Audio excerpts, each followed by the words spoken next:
Okay, Okay. ma'am. Good day. I am from Global Ace Agency here in Malaysia, and I am the Philippine recruiter. I receive provide data from Good Day Agency and their Jazz. Am I right? Yes, ma'am. Can you speak English or can you understand English? I can speak English, ma'am, but I can understand but not speak not fluent speaking, ma'am. It's okay. As long as you can communicate with your employer, we don't have any problem, yeah? Yeah, okay, ma'am. Yes, ma'am. Okay. Are you a 100% willing to come and work here in Malaysia? Yes, ma'am. Fully decided, ma'am. Okay. Are you healthy or do you have any health issues in your body? Yes, ma'am. I'm healthy, ma'am. If you feel unwell, better stay in the Philippines so that you won't give us problem at the same time, okay? Okay, ma'am. Do you have any friends or any family members working here? I have family member, ma'am. Cousin of my husband, ma'am. Cousin of your husband. Okay, remind yourself that you come to work here and not to meet up with your husband's cousin, okay? Yes, ma'am. I know, ma'am. Okay, so our interview, this is recorded and it will be uploaded in our YouTube channel, but at the same time, your profile will be uploaded in our website. Do you agree? Yes, ma'am. I agree, ma'am. Is this your first time working abroad? No, ma'am. I worked before in Qatar, ma'am. Okay. So why did you choose to come and work here in Malaysia? Because I heard Malaysia is a safe country, ma'am. No abuses cases. Yeah, that's it, Okay. ma'am. Okay, so can you help me introduce yourself, please? Okay, ma'am. Thank you, ma'am. Good afternoon, ma'am. My name is Maricela Moste. I'm 42 years old and I'm married. I have 6 children, 4 sons and 2 daughters. Their age is 24, 22, 21, 19, 16, and the youngest is 15 years old. And I live in Paranaque City, Philippines. My birthday is on June 2, 1983. I describe myself, ma'am, as a multitasking, hardworking, and also trustworthy, ma'am. And I have work experience before in Qatar. I work 1 year and 5 months. My work is taking care of 4 children. Their age is 17, 15, 12, and 8 years old.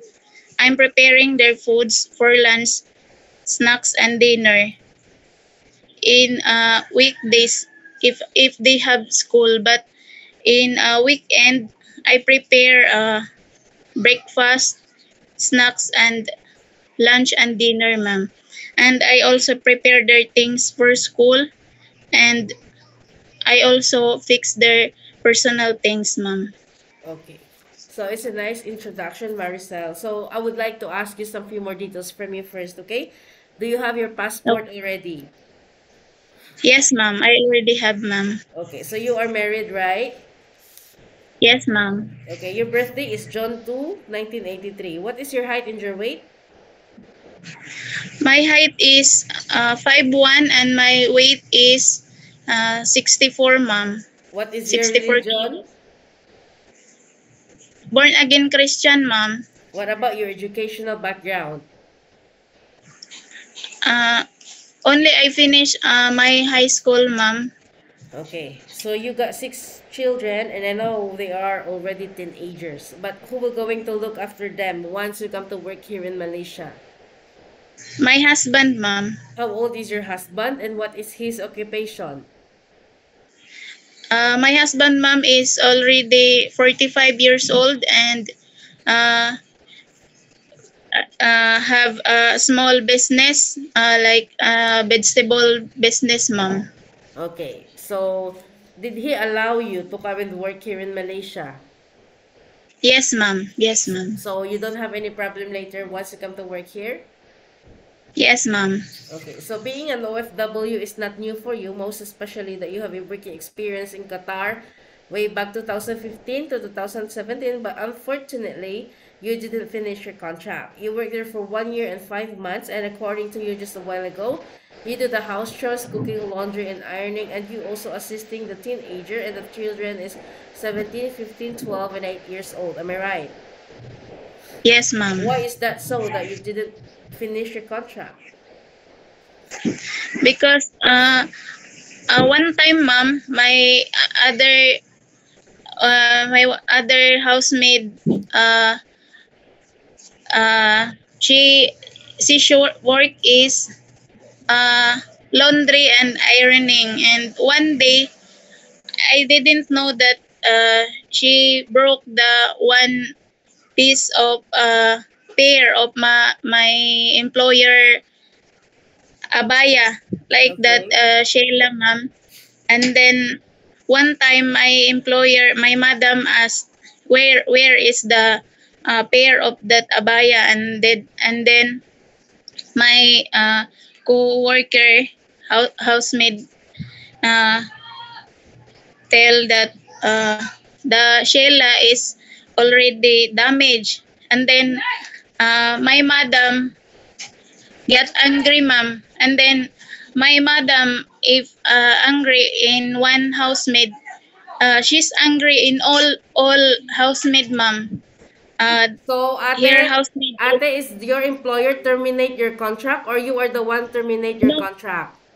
no, ma'am, not terminated, ma'am. So, I employer tell, na. Your employer send you back home in the Philippines, is it?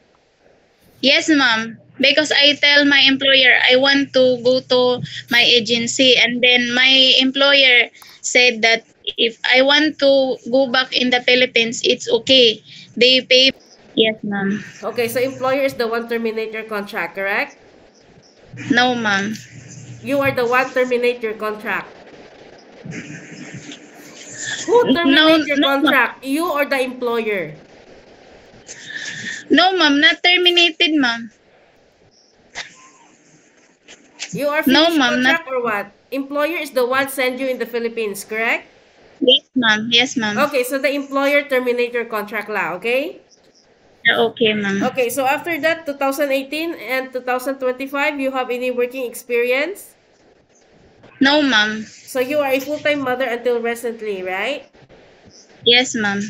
Okay, you've been stuck in the Philippines for almost quite long. So how will you gonna handle your homesickness later?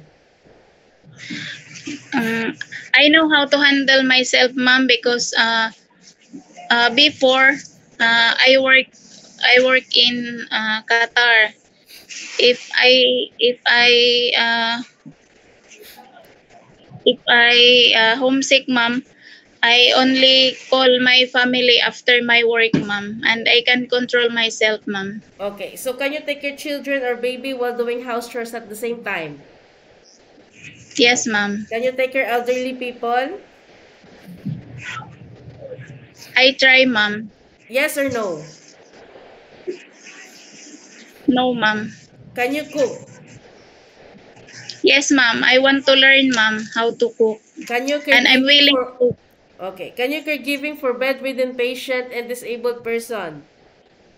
No, ma'am. Okay, are you okay to take your pets? Yes, ma'am. Karna, so are you comfortable taking care of pets? Yes, ma'am. So you will going to sign a 2 years contract. Any uncertain situations that might happen to your family back in the Philippines, please be remind yourself that you cannot easily go back home. Terminating of contract, you know that there will be a consequences, which is you need to pay your employer and at the same time the agency, as nobody forced you to come and work here in Malaysia. Yeah? Yes, ma'am. Usage of mobile and phone, you cannot hold your phone for 24 hours, but instead you can hold your phone during nighttime only.